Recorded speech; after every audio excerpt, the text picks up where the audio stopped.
morning, everybody. Good morning, good morning, good morning. It's your boy again, man. You know, for everybody that y'all know don't have Facebook, y'all can find me on YouTube. And I got my other channel kind of messed up again, but we're going to get it fixed.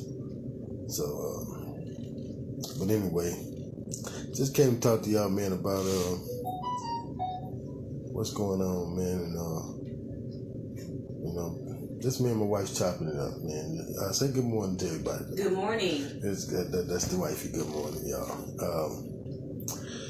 You know, we just sitting there talking about, you know, the bishop, man. It's Sunday morning, you know, we reminiscing and, you know, thinking about, you know, things we've been through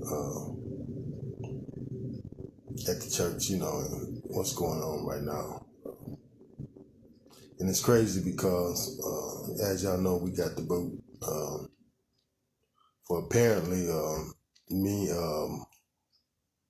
intimidating some people or whatever, a couple of women I know, just, like I said, 3 people basically, 3 women that, again, it's manless, husbandless. Yeah, I know a couple of them is widows, but still. And one of them, I, you know, she just ain't gonna never have now. Yeah, the one I took the video of, you know, walking off, starting a commotion. Yeah, she.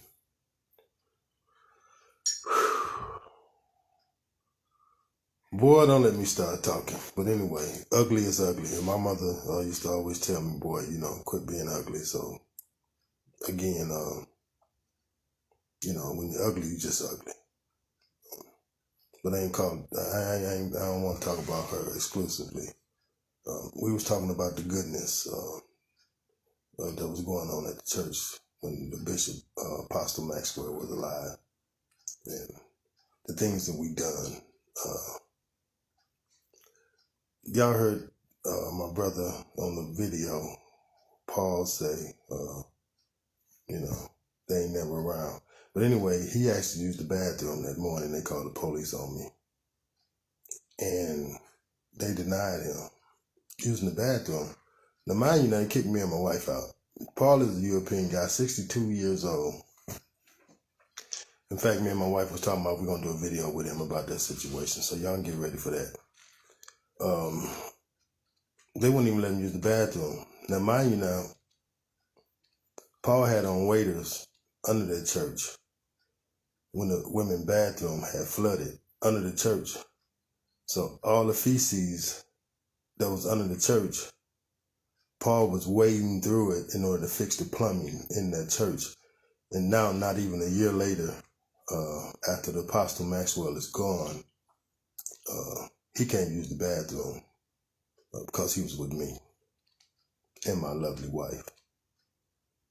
You see, this is the narrative. This is what's going on at that church. I know they want y'all to, you know, run around here and paint me as the bad guy because, again, if you look at my videos, I use this camera mostly when people, things have gotten out of hand. And I call myself using this camera to kind of like rear people back, you know, so they don't do what they think they want to do or say what they think they want to say in their own head. So I use the camera to show that, look, I'm not the aggressor. Never have been, never will be. I've been locked up over 20 years of my life. I'm not trying to see the inside of nobody's jail. So I'm not trying to go certain places with anyone. In that regards, I've learned my lesson. So trying to paint me out as the bad guy. And I got, you know, again, every Sunday, y'all, I got my wife with me. Are you not with me every Sunday? Most Sundays, I think I miss one. One Sunday you miss.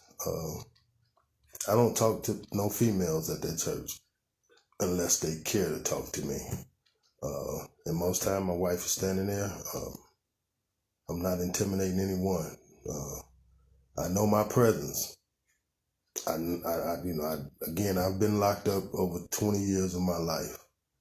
I know I'm kind of rough. I'm not as happy on the outside as ones would like. But I'm just giggly on the inside. I got a beautiful wife. Things are working out better than expected in my world when it comes to life. So I'm just as giggly as you want to be on the inside. I might not be as happy on the outside, but It's called being a man. it's called being a man. That's what it's called. So understand, I don't know how I could be offensive or intimidating to anyone I don't talk to. But again, back to what I was, initially started talking about, Paul couldn't even use the bathroom. And I had another guy with me named Chuck. Chuck is another European guy. I'm working with. Chuck is 57, 8 maybe. I mean, he's a grown man. He's no little boys. He's not abrasive, unless need be, I guess. I don't know if man got that in him about being a man. But I'm bringing people to the church. Just a month and a half ago, I brought like 10 men to the church, because, again, Bishop gone. I know what he always wanted. My father's gone in the ministry. I wanted to come, and do what I could to help his ministry. I did not want to see the church in the kind of trouble that they are saying that it's in. 2 mortgages, and I'm just being honest. 2 mortgages, $5,000 a month in bills. They only bring in about $3,000. Church at a couple months back had 6 months to survive at that pace, and you kicking your members out. Ones that was bringing people, ones that a married couple. The only married couple in the church, as you heard one brother Calvin Scott talk about, only one married couple in the church, which is a good look for the church, kicked us out because we're a good look, not because we, supposedly done anything to anyone other than be who we are. Most people that know us know that we are sound, good people. And they call the police on us. 1 Corinthians 6:1. It said, dare not call the authorities. It said, dare not call the authorities on no one before you go to the saints. Let me get the scripture. My book I left. I ain't got my book.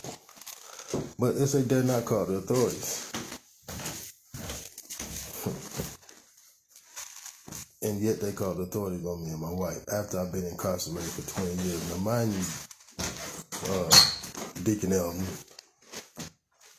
Mind you, Deacon Elton, you just lost your son. When I heard you on Facebook just begging and crying, you got a brother coming. Let me finish that story. Hold on, my wife brought it to me. So to make sure I get it right. It's a dare, 1 Corinthians 6:1. Dare any of you. Do y'all hear that? Dare any of you, having a matter against another, go to law before the unjust. See, they call unjust people on me for unjust reason. Y'all see the little guy? I ain't gonna call him what they calling him now. His last name Harding. About 4'4" maybe, 4'5" maybe. I don't know, somewhere between there. Had the Deacon Elton, who the one I was telling you I thought was my friend, call the police on me, standing right there in front of me. Now, mind you, there's been a backlash in that. I know that. I don't know if he want me to say that, but I just know this. 2 of the elders, assistant pastor to bishop, both assistant pastors is gone. Yeah, I got to speak on the elder for me. I love you, brother. He gave keys up and just walked away. I'm done with this. Anderson tried to hold on. But he know what I was to bishop and what I meant to the church and all the work I've done. When they called the police on me, that was just, He came to me with his resignation papers. He left, came back, and brought his resignation papers with him and said, man, look, this is my last day. Now, me and Etta Anderson weren't the best of friends at all. We wasn't close at all. We rarely talked at all. I was kind of abrasive again on the outside. I didn't look like I was inviting enough. I don't know. But anyway, when they did that to me, he said, man, the Bishop didn't stand for this. He said, this ain't Bishop way. And from what I'm being told, he walked away from the church as well. You know, it's a bad thing, y'all. You know, when you watch our women run us men out of the church, as hard as y'all try to get men in the church, it's a bad thing when you sit idly by and watch it happen from the inside. You know, that ain't the way it works. It should never work like that. And the only reason I'm speaking against it because I am super duper tired of witnessing what I'm seeing the church do to our communities and to our families. I am super duper upset about what I'm witnessing. And after it happened to me and my wife, yeah, I done rolled my sleeves up. Yeah, we gotta talk about this. We brothers, we men need to have a few meetings with the pastors. And I'm talking about the men pastors. I ain't trying to step on nobody's toes or hurt nobody's feelings. But we need to talk in terms of scripture. And if it's something in there that you don't like, then you need to have your United States government, since they gave us the book, change what it is in there that you don't like to suit your reasoning. But as of right now, there's a few things in there that's not permitted and not accepted. And calling authorities is one of them. It's what you don't do. That ain't how you bring love and unity within our community. That ain't how you bring any kind of stability to the church as far as trying to get us black men, which is extremely hard to do, to get us to come to church, because a lot of us understand what we're witnessing. And we ain't finna get into all that. So listen to me when I talk to you. I ain't here to tell you no lie. I ain't got no dream to sell you. I ain't got no falsehood for you. But if we gon' some kind of way, any kind of way, believe that we can get it right, at some point, at any point, y'all, we gotta start with saving our men. Saving your sons, your boys, that's gonna turn up and turn out to be what you raised them to be. And what I'm hearing today is there's no good men to be found. And if you're raising the men and there's none good to be found, come on, y'all. Come on now.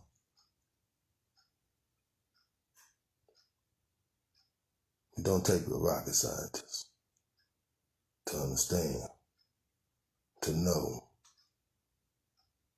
that what we're doing need a wrecking ball taken to it. We ain't saving nothing. There's a miracle, not a miracle, one coming out of nowhere. It's because how we're teaching. I'm going to say it again. If you got grandma's recipe, we don't call this the recipe, Holy Bible. If you got grandma's recipe, and you got the steps and how she told you to do it, whether you had to warm the water up or put ice in it, whatever the recipe calls for, and if you don't do it precisely the way that she told you to do it, then it just might not taste the way that it always tastes for her. See, this here is the recipe, like it or not. This is the recipe in which we stand on. And the recipe dictates that we do it like this. We do not call the law on our brothers and sisters. That's what you got elders for. That's what you got a congregation for. That's what you got members in the church for. That's what you got people that reason for. You don't call the law. You don't call the unjust. So with that being said, y'all, anything you want to say before I leave? Stay up. Stay up. Stay safe. Stay safe. Keep going. Keep moving. Keep moving. Until the next time, y'all, know that I ain't got no lie to tell you. But if the truth hurts, if the shoe fit,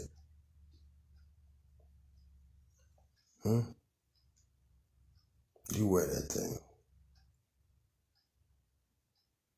Don't throw rocks and hide your hands. If you know you ain't worth 2 dead flies, just come on out and say it. I ain't worth 2 dead flies. I'm working on myself. Somebody always see you. Ain't that the truth? I've been locked up 20 plus years, and I know that to be a fact. They didn't even have these cameras they got now. Yeah. So I see you. That same little guy that y'all call y'all pastor now, he sent me a text that said, if you see a woman, Geno Jennings said, if you see a woman running the church, then you should run. But yet, he see who run the church. He didn't run. He called the law on me. I'm going to let y'all go with that. Y'all holler at your boy.